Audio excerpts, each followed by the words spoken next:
Hello everyone.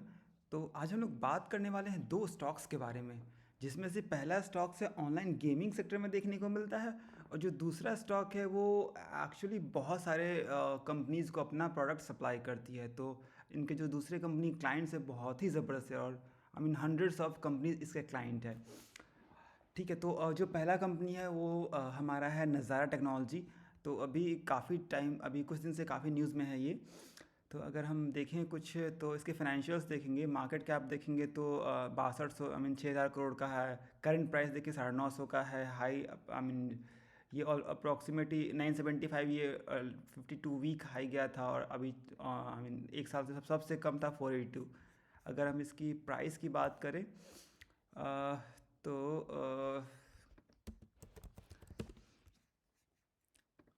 Okay, तो price की बात करें तो अभी देखेंगे, तो अगर हम 5 इयर्स का ले लेते हैं तो लगभग हमारा अपने टॉप से 40% डाउन है। और ये टाइम जब जिस टाइम आईपीओ आया था उसके कुछ टाइम तक, जब बुल रन में आईपीओ आया था तो 1550 तक इसका आ गया था प्राइस, 1561, उससे भी ज़्यादा ही गया होगा इनफैक्ट अगर देखेंगे तो। बट चलो कोई बात नहीं, हमारे पास इतना डेटा है नहीं यहाँ पे।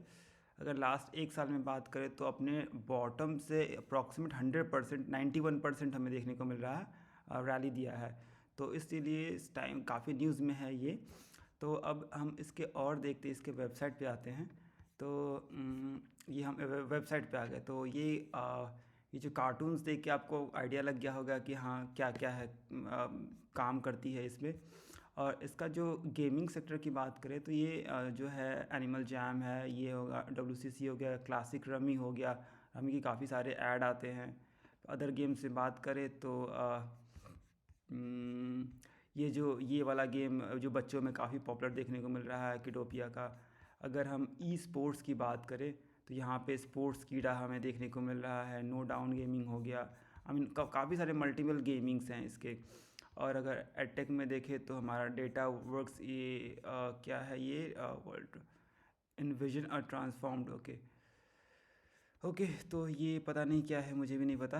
ओके, तो ये हमें देखने को मिलता है। और अगर पब्लिशिंग में देखें तो हमें काफ़ी सारी चीज़ें देखने को मिलती है, जो आई मीन खास करके जो ऑनलाइन गेमिंग से रिलेटेड सारा कुछ यहाँ पे देखने को मिलता है।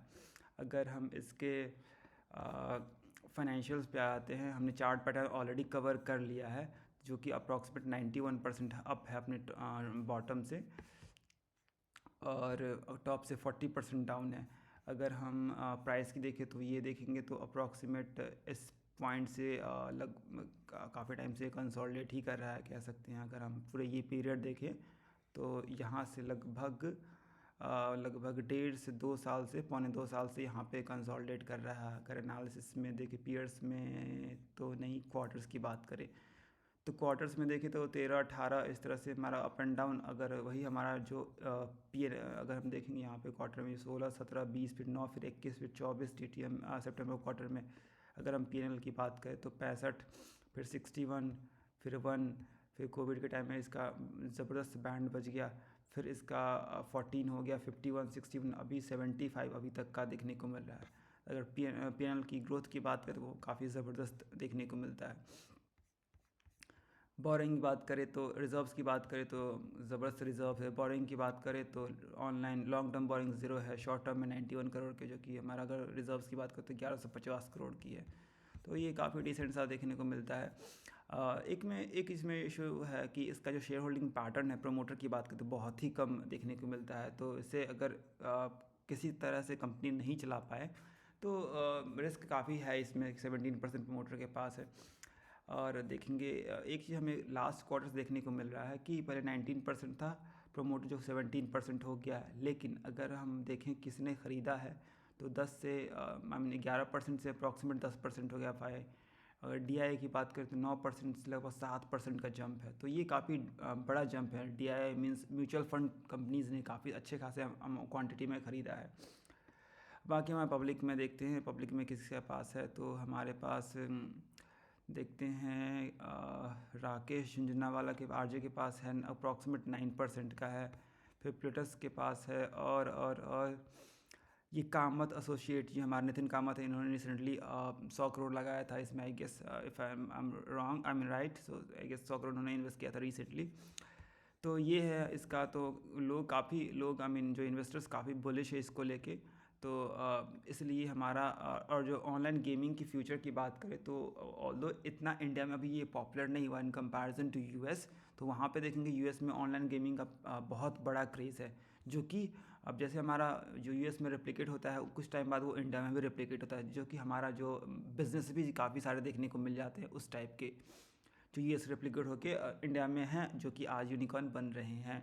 तो सिमिलरली यहाँ भी है, आने वाले टाइम में इसका बूस्ट मिलने का चांसेस है। बस एक चीज़ इसमें क्लॉज ये है कि जो अभी तक गवर्नमेंट तरफ से उतना सपोर्ट मिला नहीं ऑनलाइन गेमिंग को लेके, जो कि हो सकता है कि आने वाले टाइम में बजट में या कुछ हमें अच्छा सा पॉजिटिव साइन देखने को मिल जाए, जो कि अभी तक देखने को नहीं मिला है।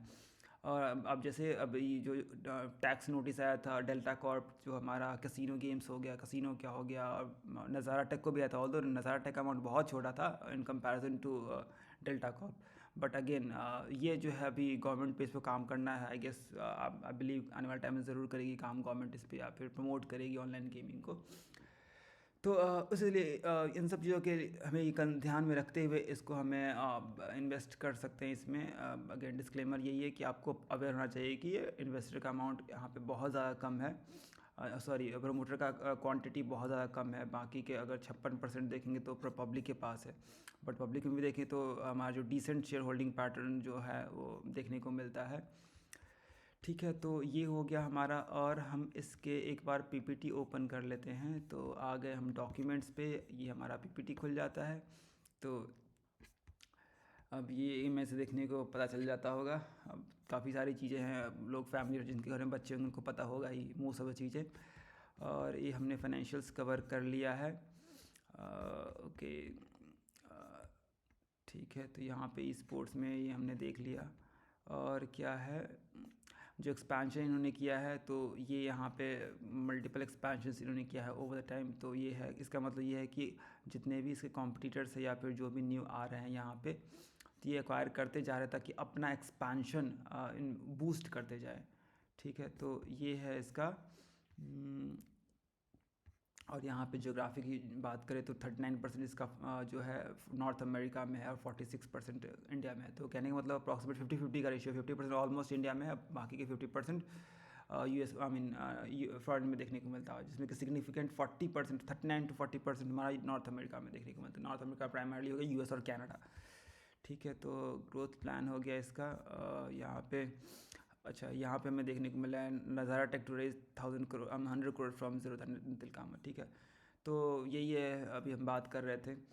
और यहाँ पे यही ये जो 410 म्यूचुअल 410 करोड़ म्यूचुअल फंड जो एफडीआई का हम बात करते हैं, उसमें से काफ़ी हमें देखने को मिल रहा है। तो काफ़ी ज़बरदस्त शेयर होल्डिंग पैटर्न देखने को मिल रहा है, बस कंसिडरिंग द फैक्ट कि प्रोमोटर का क्वांटिटी बहुत कम है। बट अगर देखें एफआईडीआई का तो इन्वॉल्वमेंट सिग्निफिकेंट है। उसके अलावा जो इन्वेस्टर्स है, आई मीन जो रिटेल इन्वेस्टर्स नहीं बोलेंगे, जो बड़े इन्वेस्टर्स है लाइक राकेश झुंझुनवाला और या फिर नितिन कामत, मुकुल अग्रवाल भी है शायद, एक बार देख लेते हैं इन्वेस्टर्स में मनीष अग्रवाल, सॉरी। तो यहाँ भी इनको देखने को मिल जाता है अच्छा खासा अमाउंट। ठीक है, तो ये सब हो गया हमारा अप्रॉक्सीमेट। ओके, तो अगर हाँ एक और चीज़ है कि लोगों ने मोटू पतलू को पता नहीं देखा होगा या नहीं देखा होगा, तो ये एक्चुअली इनके अंडर या तो यही करते हैं, जो स्पॉन्सर करते हैं ये इन्हीं के इनका ही है ओन्ड, इनके मोटू पतलू का राइट्स इनके पास है। ठीक है, तो ये हो गया। तो ये सब पॉइंट्स है जो हम सोच सकते हैं कि इसमें इन्वेस्ट करें, और कुछ पॉइंट्स है जो कि हम सोच सकते हैं कि इन्वेस्ट ना करें। ठीक है, तो हमारा जो नेक्स्ट स्टॉक है वो हमारा मोल्टेक पैकेजिंग। तो बहुतों को पता होगा, बहुतों को नहीं पता होगा। तो जिनको नहीं पता है उनके लिए बता दें कि ये इंगेज इन मैन्युफैक्चरिंग जो कंटेनर्स होते हैं, कंटेनर्स ऑलमोस्ट एवरीथिंग का, आई मीन ल्यूब्स हो गया, पेंट्स हो गया, फूड प्रोडक्ट्स हो गया, तो ये सारा ऑलमोस्ट यही करती है। अगर हम बात करें तो इनका जो प्रोडक्शन कैपेसिटी है approximate 45,000 metric ton per annum है, और जो कि सॉरी ये टोटल कैपेसिटी 45,000, और जो यूज्ड कैपेसिटी था क्वार्टर 1 में वो था 81%। और इन्होंने कैपेक्स भी किया था 125 करोड़ का रिसेंटली। तो ये सब है। और उन्होंने लैंड एक्वायर किया था उत्तर प्रदेश में ग्रीन फील्ड एक्सपेंशन में, जहाँ पे बर्जर पेंट का प्लांट है। तो ठीक है, ये हो गया। और हमारे पास है ठीक है। अब हम आ जाते हैं इसके वेबसाइट पे। तो वेबसाइट पे यहाँ पे देखने हैं कि जो भी, अब ये इसका मतलब ये नहीं कि ये सारा प्रोडक्ट करती है, तो ये प्रोडक्ट्स में जो भी डब्बे हैं या फिर कंटेनर हैं, जो भी पैकेट्स हैं, ये सारा ही में ये मैन्युफैक्चर करती है। तो इनको यहाँ पे देखने को मिला। 36 साल का एक्सपीरियंस है। थोड़ा सा और देख लेते हैं इसका। DMF सर्टिफिकेशन है। और ये सब ये जो पैकेट्स हमें देखने को मिल रहा है। फिर से हमारा ये हो गया हमारा, ये हमने देख लिया। फिर हमने ये भी कवर कर लिया, ये पैकेट्स है। एक बार हम इसके क्लाइंट्स पे आ जाते हैं। अब यहाँ पे एक शॉर्ट देख लें। टैबलेट कंट्रोल हो गया, एफर्वेसेंट हो गया, और फिर राउंड पैक हो गया, स्क्वायर पैक, अलग अलग पैकेट्स में यहाँ पे देखने को मिल रहा है। और हाँ, ये हमारा क्लाइंट, हम देख लेते हैं क्लाइंट बेस इनका। तो क्लाइंट बेस में आ गए तो सब देखो। अब ITC हो गया, P&G, कैडबरी हो गया, हिमालय हो गया, Amul, Nestle, Unilever, Vadilal, Pepsi, Hudson, Kwality Wall's, MTR, I mean कितने बड़े बड़े नाम है। पार्ले हो गया, हल्दीराम, जर्सी हो गया, इमामी हो गया, अदानी विल्मार हो गया, नंदनी हो गया, वेरका हो गया, आई मीन मतलब ख़त्म होने का नाम ही नहीं ले रहा है। ब्रिटानिया हो गया, पारस हो गया, I mean most of the जितने भी बड़े हैं, काफ़ी सारा हमें देखने को मिलता है। अगर पेंट इंडस्ट्री की बात करें, ये हमारा था FMCG का, आई गेस एक बार देख लेते हैं। हाँ, फूड एंड FMCG फार्मास्यूटिकल्स का था। रैनबैक्स ही था यहाँ पे हमारे पास। ठीक है। अगर पेंट की बात करें तो हमारा एशियन अपोलो पेंट हो गया, एशियन पेंट हो गया, नेरोलैक हो गया, बर्जर पेंट हो गया। और देखें लुब्रिकेंट्स की बात, ग्रीस की बात करें, Castrol, Gulf, HP, I mean कितने बड़े क्लाइंट बेस है इनका, कितना ज़बरदस्त क्लाइंट बेस है। तो इसका मतलब ये है कि अगर अगर एक दो क्लाइंट, दो चार क्लाइंट चला भी आता है, इनको कोई ख़ास फर्क पड़ना नहीं चाहिए। ठीक है। तो अब हम ये तो हमने बात कर लिया इसका। अगर अब हम बात करते हैं यहाँ पे इसके स्टॉक पे देख लेते हैं।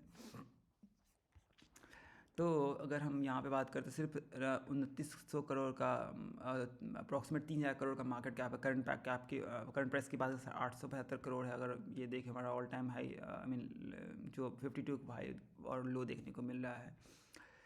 ठीक है। और हम प्राइस की बात करें तो यहाँ पे एक बार हम इसका शेयर प्राइस देख लेते हैं।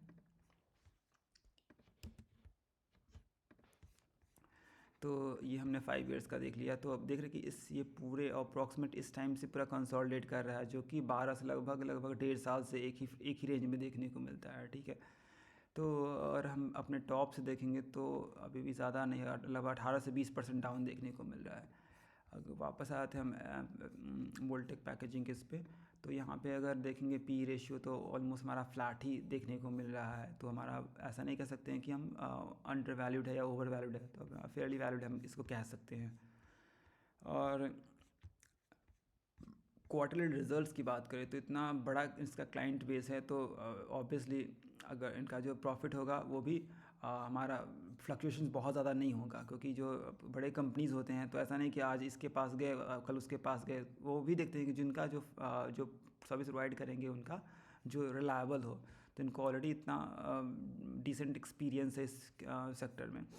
तो नेट प्रॉफिट की बात करें तो हमारा ऑलमोस्ट देख रहे हैं कि थोड़ा बहुत अप्स एंड डाउन्स देखने को मिला है। फिर यहाँ पे देखो 16, 23, 19 इस तरह से अगर देखें हमारा जो एक्चुअल जो P&L होगा ईयरली, वो हम देखते हैं तो वहाँ पे 9 करोड़, 6 करोड़, 9 करोड़, फिर 24, 27, 32, 24, 38, ये फिर हमारा 48, 64 और 84, और अभी तक का 74। तो ये काफ़ी डिसेंट सा देखने का, मतलब बहुत ज़्यादा ups and downs, I mean बहुत शार्प इंक्रीज़ नहीं है, बट देखेंगे ओवर द पीरियड तो डिसेंट सा ही नज़र आता है। यूनिफॉर्मली हमारा इंक्रीज़ हो रहा है ओवर द टाइम। ठीक है। तो ये हमारा, अगर रिजर्व्स की बात करें तो हमारा 35 करोड़ था एक टाइम पे, जो कि अब हमारा 57 करोड़ हो चुका है। बोरोइंग की बात करें तो हमारा ना के बराबर है। लॉन्ग टर्म बोरोइंग की बात करें सिर्फ 9 करोड़ है, और हमारा शॉर्ट टर्म 68 करोड़, जो कि आई मीन बहुत रीज़नेबल सा है। अब हम आते हैं इसके एक बार हम ये डेब्टर देख लेते हैं। तो जो हमारा 2012 से लेके 62 तक, आई मीन 2012 से 23 तक कोई डिफरेंस, 61 से 62 अभी है, कोई मतलब ओवर टाइम यूनिफॉर्म ही रहा है, कोई हमारा अप एंड डाउन वेरिएशन ज़्यादा नहीं रहा है। ठीक है। प्रोमोटर्स की बात करें तो प्रोमोटर में 32% प्रोमोटर के पास है। FII और DI ने इतनी छोटी कंपनी होने के बाद भी इन्होंने लगभग अच्छा खासा 25% 35% FII DI ने रखा हुआ है होल्ड करके। अब बाकी के जो 31-32% है हमारा पब्लिक के पास है। ठीक है, ओके, ठीक है। तो ये हमारा हो गया और हम इसके आ जाते हैं। ओके, तो ये हमारा हो गया। इसके PPT अगर देखते हैं हमारे पास है अवेलेबल तो देख लेंगे। तो PPT हमारे पास इस क्वार्टर का नहीं है, यहाँ पे देख लेते हैं एक बार। तो ऐसे हमने ऑलमोस्ट सारा चीज़ कवर कर ही लिया है। जो हमारे जो मेन कंपोनेंट्स थे, इसके क्लाइंट्स थे, जो कि हमने कवर कर लिया। जो फाइनेंशियल्स थे वो हमने कवर कर लिया। तो यहाँ पे भी उन्होंने कुछ बताया है कि एक कांस्टेंट इनोवेशन करते रहते हैं, ये सब क्विकली जो है साइकिल टाइम्स ये लोग करते रहते हैं। तो एक और चीज़ है कि जो इनका जो डब्बा है, अगर किसी ने यूज़ किया होगा तो पेंट भले ही उड़ जाए, इसका जो डब्बा रहता है काफ़ी स्ट्रॉन्ग रहता है। तो काफ़ी ड्यूरेबल इसके बॉक्सेस हम कह सकते हैं। अगर हम एशियन पेंट, मतलब मैंने अपने घर में यूज़ किया हुआ है एशियन पेंट, तो मुझे इतना पता है एशियन पेंट का। तो जो इसका जो जो डब्बे होते हैं वो काफ़ी स्ट्रॉन्ग होते हैं, तो काफ़ी ड्यूरेबल होते हैं। तो इसके क्लाइंट बेस भी उतने ही ड्यूरेबल है उतने ही अच्छे हैं। तो कंसिडरिंग द फैक्ट कि ये आने वाले टाइम में और अच्छा ग्रो कर सकती है, इसके क्लाइंट बेस बहुत ज़बरदस्त है। और जो जो प्राइस सेगमेंट की बात करें तो वो काफ़ी टाइम से कंसोलिडेट ही कर रहा है। तो अगर देखिए वॉल्यूम में अब थोड़ा सा बढ़ना इंक्रीज़ हुआ है, बढ़ना शुरू हुआ है। तो अब देखते हैं कि कितना कब ये और ज़्यादा अच्छे से ग्रो होता है। सो आज के लिए इतना ही। Thank you so much watching, see you in the next video, bye bye.